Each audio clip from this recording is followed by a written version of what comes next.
সুপ্রিয় বন্ধু, আশা করি আপনারা ভালো আছেন। আমি আজকে আপনাদেরকে একটি অভিনব দৃশ্য আপনাদের সামনে আনছি। দেখুন, যেটা প্রায় শতবর্ষ পার হয়ে গেছে, সেই দৃশ্যটা এখন সচরাচর দেখা যায় না। সেই দৃশ্যটা আপনাদেরকে দেখাতে চাই। আমরা সেই দৃশ্য দেখানোর জন্যে আপনাদেরকে নিয়ে যাচ্ছি।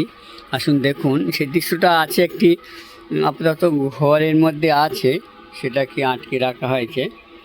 দেখুন সেই দৃশ্যর জায়গায় আপনাদেরকে নিয়ে যাচ্ছি। আসুন দেখুন দৃশ্যটা কি।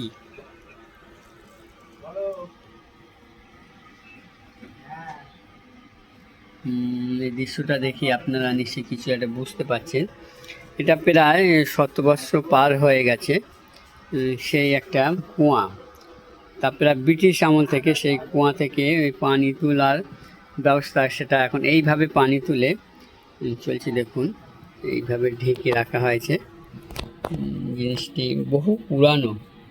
এটা একটা সময় এটা খুব সচরাচর চলতো, অনেক পানি ছিল, কিন্তু এখন পানি মোটরের সাহায্যে তুলে নেওয়া হয়। সেই দড়িকলের দৃশ্যটা আর নেই, সেটা খুব কষ্টকর। এখন খুব সহজ পদ্ধতিতে এটা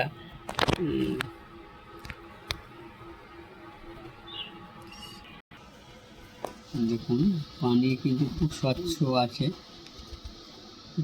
পুরানো একটা খুব ডিপ। তা সেই যার বাড়িতে কুয়াটা আছে তার সঙ্গে কথা বলবো। দেখুন এই যে সেই পানি, দেখুন কত স্বচ্ছ, বেশ খুব স্বচ্ছ এই কুয়ার পানি। এটা খাওয়াও যেতে পারে। ভালো আছেন আপনি? আলহামদুলিল্লাহ ভালো আছি। আচ্ছা, যে কুয়াটা আপনি দেখালেন, এটা কত বছর বয়স? এটা হ্যাঁ, শতাব্দীর কাছাকাছি। যিনি তৈরি করেছিলেন আমার দাদাজির মেজো ভাই, তিনি রাইটার্স বিল্ডিং এ চাকরি করতেন এবং পরে দেশ স্বাধীনের সময় উনি বাংলাদেশ, পুরো পাকিস্তানে চলে যান এবং এটা এখন বাংলাদেশ যশোরের অঞ্চলে ছায়া বেজপাড়ায় চলে যান। যাওয়ার অনেক আগেই এটা তৈরি করে দিয়ে যান। ব্রিটিশ আমলে তৈরি হয়েছে এবং সেটা সেই সময় পানিটা খাওয়া হতো এবং পুরো পাড়ার লোকই নিয়ে যেতেন এবং সবাইকে ব্যবস্থা করে দেওয়া হতো। কবি কলে পানি তোলার ব্যবস্থা ছিল বালতি দিয়ে, তখন এই চাপা কল ছিল না বা এই মোটর ব্যবস্থা ছিল না। পুরো পাড়ার লোক খেয়েছে, আমরা দেখেছি। অন্তত আমাদের বয়সে আমরা 17-18 বছর পর্যন্ত দেখেছি ওইটা। আমার এখন ধরুন বয়স 50 প্রায়। হ্যাঁ, তাহলে বুঝতে পারছেন, আমরা দেখেছি, আমরা খেয়েছি এবং খুব তৃপ্তিদায়ক এবং খুব শীতল। কুটুম আত্মীয় এলে বলতেন যে ওই পাতকুয়ার পানি নিয়ে এসো, খাবো, ওর শরবত করো।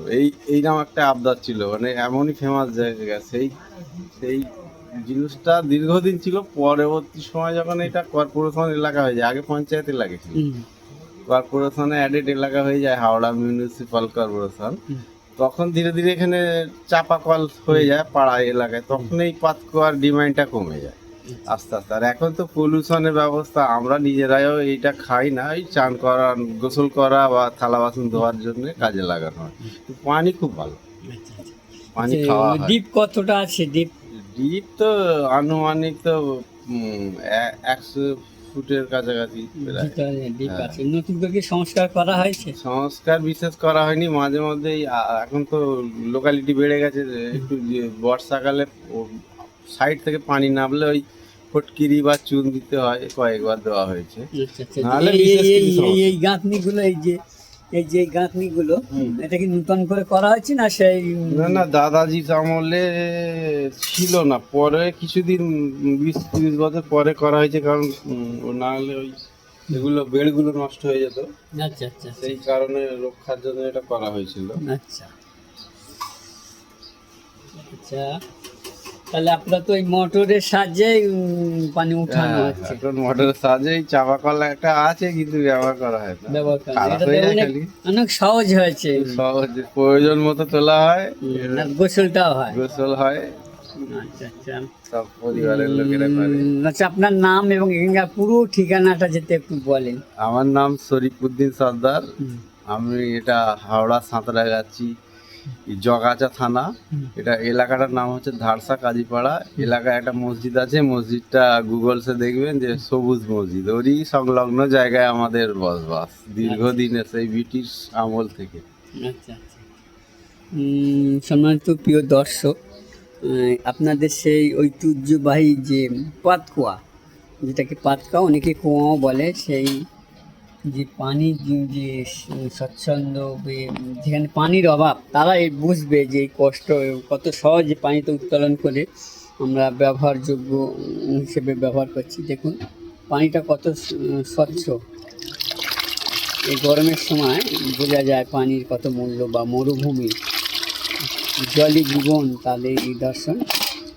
আশা করি আপনারা ভালো থাকুন, সুস্থ থাকুন, এই গরমে সাবধানে থাকুন।